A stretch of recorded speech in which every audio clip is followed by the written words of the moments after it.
guys, Bob for Bob's Movie Review here, and today I want to review for you a movie I just watched the other day called Batman v Superman, Dawn of Justice. This movie has a 151-minute runtime. So, I thought there's something on my desk, it's on the camera. Okay, so really long movie. It stars Ben Affleck, Henry Cavill, Jesse Eisenberg, and Amy Adams. Now, I think a lot of people are just kind of drawing a line. You got the critical, level-headed people on one side complaining, and then you have the Batman and Superman fanboys on the other singing this movie's praises. Now, I kind of contemplated not really saying anything about this movie because you can't make everybody happy. You know, you can't give your honest opinion and people who are on the critic side are going to agree with you, or the people on the fanboy side are going to agree with you. And I think that's kind of, one of the major things in this movie is you're going to love it or hate it. So there were things that were good and things that were bad, As I've said many times, I'm not like a big fan of comic books or anything like that. So I think the biggest problem with this movie, well, maybe the most underlying problem of this movie is right there in the title itself, Dawn of Justice. This entire movie was created to set up the Justice League movie. Nothing in this movie matters except for the points along the way where they establish the Justice League. The whole Batman versus Superman aspect doesn't matter. What's going on in Gotham doesn't matter. What's going on in Metropolis doesn't matter. All that's important is building this almighty Justice League. And everything else feels of very little consequence. The second biggest problem, and I believe this problem is caused by the first, almost nothing happens in this movie. 2 hours and 31 minutes? Why does this movie need to be 2 hours and 31 minutes? It's so long. Why is it so long? You're just like, will this movie ever end? You're like, oh, I got my back. I want to get up and stretch. You're just like, what is going on with this thing? The first 2 hours, nothing happens. Nothing happens. Why do they get into this idea that these movies need to be so long? I've said so many times, there's almost no point in movies ever being more than 2 hours long. Maybe I have a slight case of ADD. I can't stand sitting there for over 2 hours watching a movie. They're just rarely interesting enough. The story in this movie does not carry it for 2.5 hours. It just doesn't. I don't care what you say. There's not enough going on. Like I said, the first 2 hours, there's no action. There's a scene where Batman is he's not Batman at this point. He's Bruce Wayne because he's not wearing the suit, so he's Bruce Wayne. He's having a dream. And there's a small action scene during his dream. There's another action scene where he's chasing these guys to try to get kryptonite. But is it just me, or do they never even call it kryptonite? They call it like kryptonium or something. I thought it was kryptonite. Three Doors Down thought it was kryptonite. I could be wrong.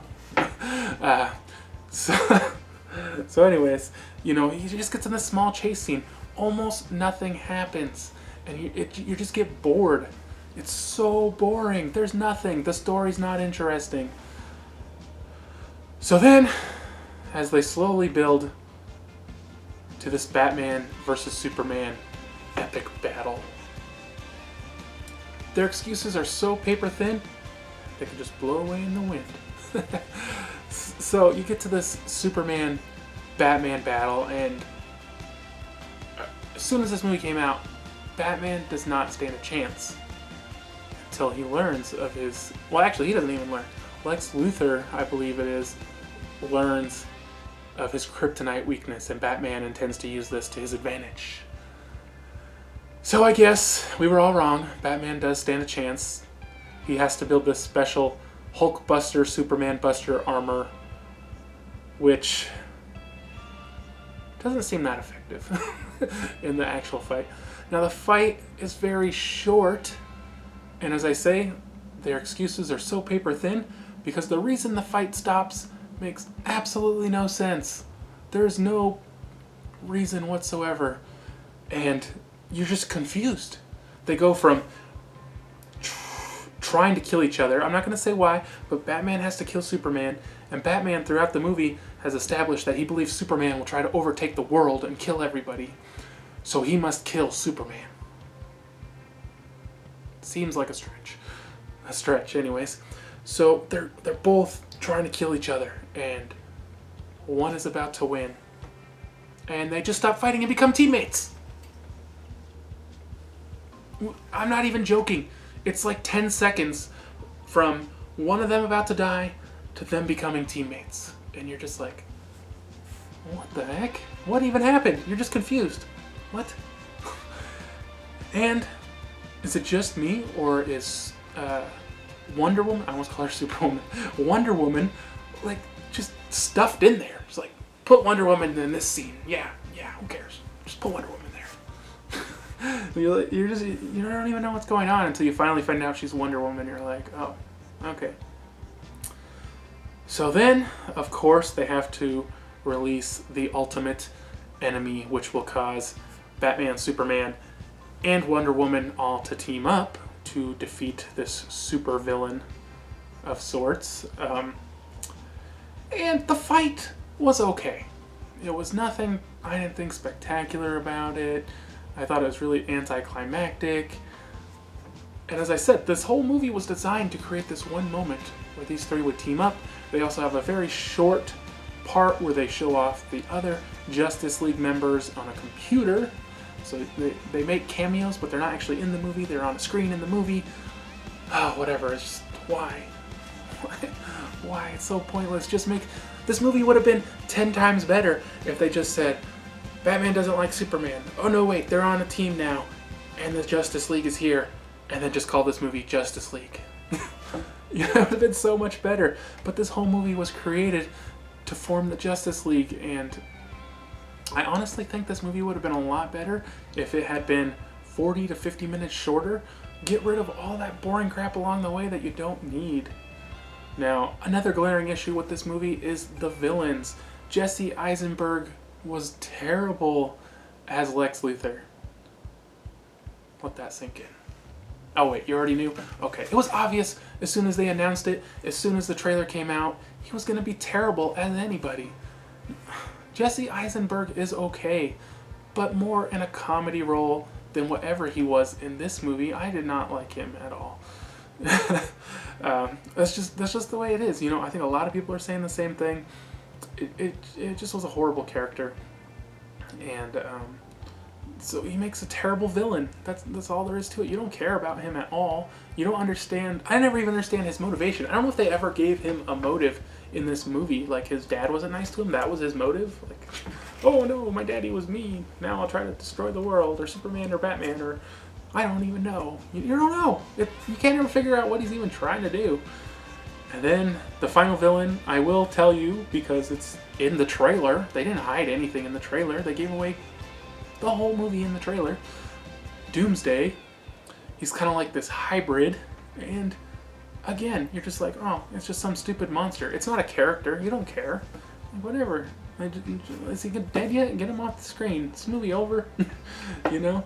So, I also did not care for Ben Affleck. A lot of people, as soon as they announced Ben Affleck, they were just super pissed. And then the trailers came out, and a lot of people calmed down. I don't think Ben Affleck is that good of an actor, and I don't think he came off that believable as Batman. Now, you do have to take into consideration that this is an older Batman, you know, in his 40s or 50s, or I don't know exactly what age range they're going for.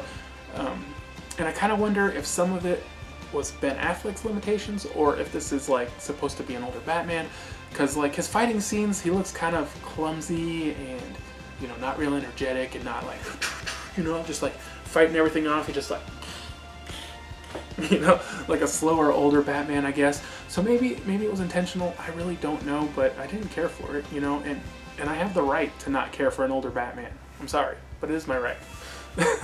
And who else? You know, Henry Cavill, he did okay. If you liked Man of Steel, basically he acted exactly the same. The guy who played Alfred, shoot, I had his name up. Can't think of it right now.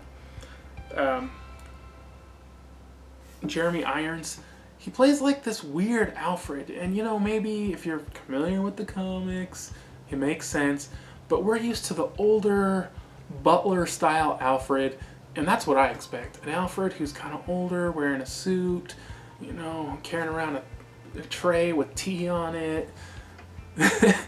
He was not that in this. He's not in it that much, but he's more like a mechanic than anything else, or like on the computer, and it just, I didn't care for it. Again, maybe you like that Alfred. I didn't. I did not care for that Alfred. Now, as the way they filmed this one, if you saw my review of Man of Steel way back when, I didn't care for just the cinematography, the way everything was so dark and grainy, and I was like, this doesn't even make sense. Now, I think Zack Snyder's, you know, he's making a darker style movie, so he feels like, well, let's make it look darker, and it's not super bright and colorful and happy. But I kind of feel like they need that little bit of brightness, and not all just doom and gloom and grainy, and you're like, why does this look like crap?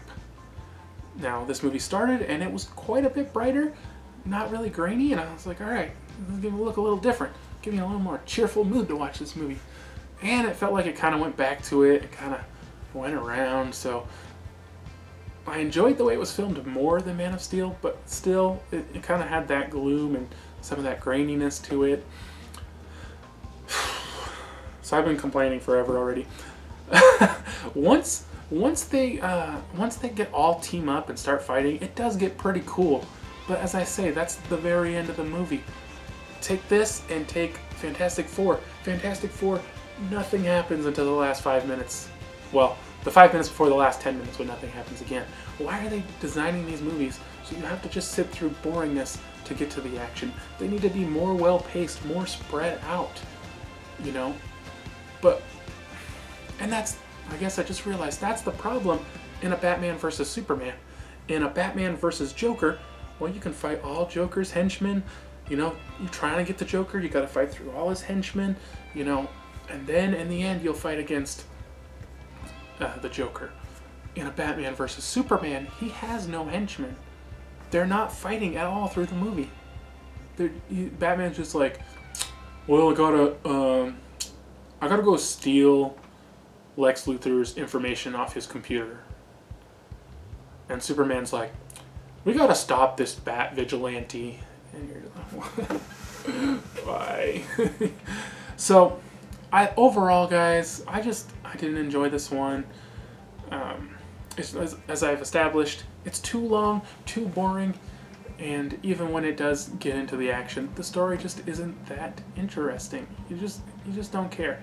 Now, maybe Justice League will be better because they've already established who the Justice League is going to be, but I bet you when they make that movie, they're going to go into 2 hours of backstory of everybody in the Justice League, and then in the last 10 minutes, they're going to fight a dolphin or something.